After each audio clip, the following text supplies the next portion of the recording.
Assalamualaikum warahmatullahi wabarakatuh. Waalaikumsalam warahmatullahi wabarakatuh. Kembali bersama Fajar Berkah, Pasti berkah. Tentunya bersama saya Abai Aprilio. Bersama saya Sukma Rosalina. Dan saya Tiara Nabila.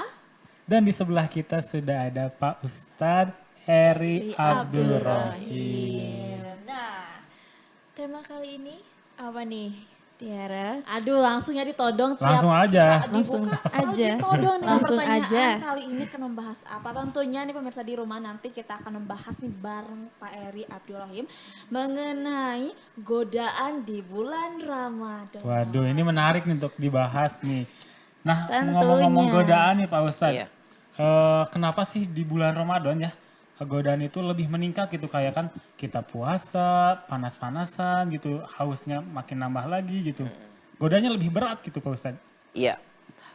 Bismillah, walhamdulillah. Kenapa bulan Ramadan itu banyak ujiannya, banyak godaannya? Karena semakin besar ujian, semakin besar godaan, maka semakin besar juga keutamaan yang Allah akan berikan. Ya, jadi Ramadan itu adalah bulan spesial. Makanya dulu kalau Ramadan sudah dekat, maka para sahabat itu bergembira.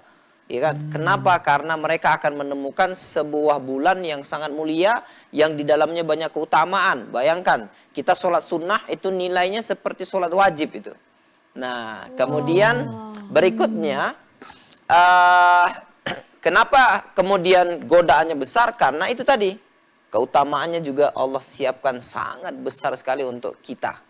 Makanya kemudian ketika di akhir-akhir Ramadan, maka para sahabat biasanya menangis. Kalau kita kan kebalik, mau datang Ramadan, aduh, Itu Pak Udah Abai. mikirin wah, enggak? Iya nih. Orang lain, Orang orang lain. lain. udah mau datang selesai Ramadan, mau Lebaran, kita berbahaya, huri, kan gitu.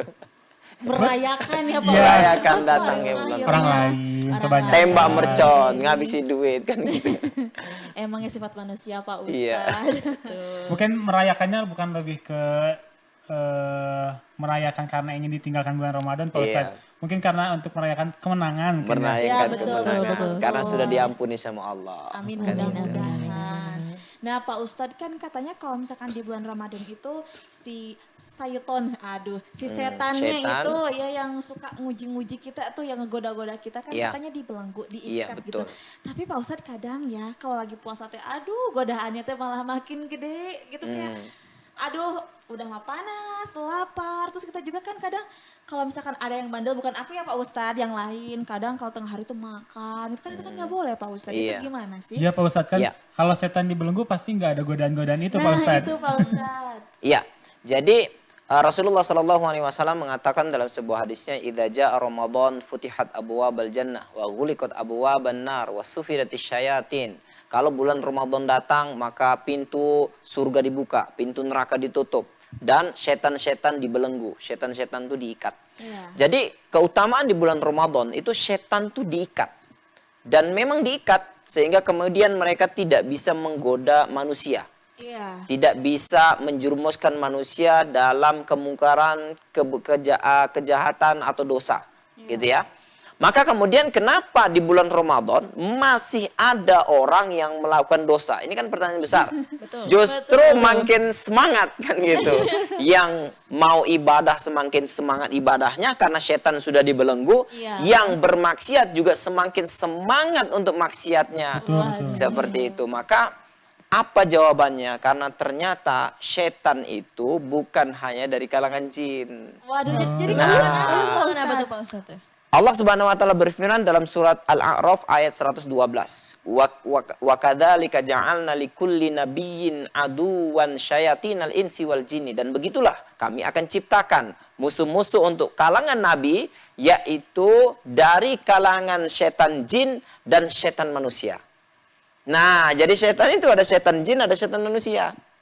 Ada setan yang tidak nampak, ada setan nampak. Kalau setan jin itu ya kalangan jin yang kemudian dia jadi setan. Iya.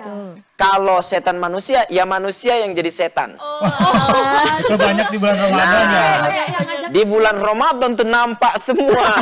Kasut ya. Iya, itu nampak semua. Makanya ada sebuah hadis qudsi nanti di akhirat. Itu manusia yang diponis masuk ke dalam neraka jahanam, semuanya menyalahkan iblis. Ya Allah, aku ini buat dosa karena bujuk rayu setan. Ya Allah, aku ini buat kesalahan karena bujuk rayu iblis. Kemudian iblis bilang sama Allah, ya Allah, ini orang kalau nggak aku goda pun pasti dia buat dosa, pasti dia bermaksiat karena dia sudah dikuasai oleh hawa nafsu. Betul. Makanya ada orang yang melakukan kejahatan karena bisikan syaitan, ada orang yang melakukan kejahatan karena hawa nafsu. Walaupun hawa nafsu itu sebetulnya di awal adalah dorongan dari syaitan, bujuk rayu dari syaitan, ketika sudah dia ulang, maksiat itu kan ketika diulang, akan diulang lagi, akan diulang lagi, akan diulang lagi, dan diulang lagi. Maka dia sudah tidak lagi bisikan syaitan, tapi dia sudah menjadi hawa nafsu yang membelenggu. Makanya dalam ayat Allah Subhanahu wa taala mengatakan bahwa ada orang yang menjadikan hawa nafsunya sebagai Tuhan. Itu. Seperti itu. Pantesan aja sekarang mah dibilang katanya manusia kelakuannya lebih bejat dari setan. Itu kata siapa tuh ya? Banyak ya. Banyak. Kenapa manusia lebih bejat daripada setan? Karena setan nggak nampak. Oh. Manusia yang nampak gitu. Iya betul. Nah Pak Ustadz, kenapa sih hanya di bulan Ramadan gitu? Setan Iya. tuh dibelenggu gitu. Iya, karena bulan Ramadan itu kan Allah siapkan bulan untuk penghapus dosa. Bulan untuk memperbanyak amal. Di mana semua amal dilipat gandakan. Di mana semua orang yang beriman dimudahkan untuk melakukan ibadah. Nah, umur kita, kenapa ada bulan Ramadan di zaman Rasulullah, tidak ada bulan Ramadan di zaman-zaman sebelum Rasulullah? Kenapa tuh Pak Ustadz? Karena umur kita, ya umatnya Nabi Muhammad ini sebentar. Hanya 60-70 tahun. Usianya berapa sekarang? 24. 24. Berarti masih tersisa 36 tahun. Ya. Insya Allah, insya Allah. Ya seperti itu. Kalau 60-70 tahun, lebih itu kan ya bonus gitu kan. Nah, berbeda dengan umat-umat sebelumnya. Iya. Itu zaman sebelum Rasulullah, umurnya panjang-panjang. Ratusan tahun, ada yang sampai ribuan tahun gitu ya. Nabi Adam itu usianya ribuan tahun, nggak mati-mati gitu ya. Sehingga dia punya cukup waktu untuk beramal, dan ini menjadi bekal dia masuk ke dalam surga. Kita umur 60 tahun, 24 tahun habis untuk maksiat gitu ya. Bayangkan. Oke, coba kita hitung usia kita. Baik Pak Ustadz. Usia kita 60 tahun, mati. Iya. Tidur satu hari berapa jam? 6 sampai 8 jam kalau 8 menurut jam. kesehatan. Iya. Oke, 8 jam menurut kesehatan. Berarti sepertiga hari. Oh iya betul. Kalau 60 tahun dikurangi jadi sepertiga dari 60 tahun berapa? Ayo. 20 tahun. Ayo ini mana yang mahasiswa ini? Waduh. Jadi dikurang 20 tahun. 20 tahun usia kita hanya untuk tidur. Tersisa 40 tahun tuh. Belum makan, minum, apalagi main game online tuh. Iya betul. Habis waktu kita. Jadi usia kita pendek, kemudian kesempatan kita untuk beramal juga pendek, maka Allah persiapkan 1 bulan untuk kita beramal, karena setiap amal yang kita lakukan di bulan Ramadan akan dilipat gandakan oleh Allah Subhanahu wa taala. Masya Allah. Nah, makanya kalau bulan Ramadan datang, itu betul-betul kuatkan ikat pinggang, sing-singkan lengan baju, gelar sajadah, perbanyak sujud, sholat, ibadah. Manfaatkan ya Pak Ustadz. Nah, Manfaatkan agar yang baik apa? Agar umur kita yang sedikit itu jadi panjang. Bayangkan, 1 hari di bulan Ramadan, ada 1 harinya itu dilipat gandakan seperti 1000 bulan.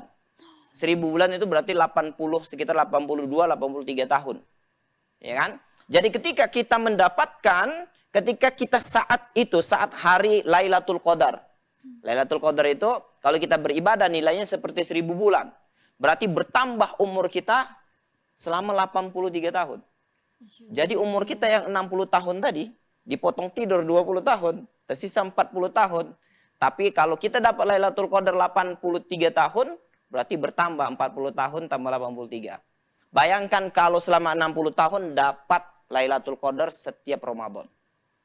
Maka umur kita sebetulnya sudah sama ribuan tahun. Gitu. Masya Allah. Masya Allah. Nah Pak Ustadz kan di bulan puasa itu masih banyak yang melakukan maksiat. Iya. Nah bagaimana hukum puasa bagi orang yang masih melakukan maksiat Pak Ustadz? Iya. Tapi ditahan dulu Pak Ustadz. Aduh, udah nggak Tahan dulu, Pak udah Ustadz. Sukma sama Abah. Jangan dulu dijawab karena setelah ini kita akan kembali lagi. Jadi tetap bersama Fajar Berkah. Pasti berkah.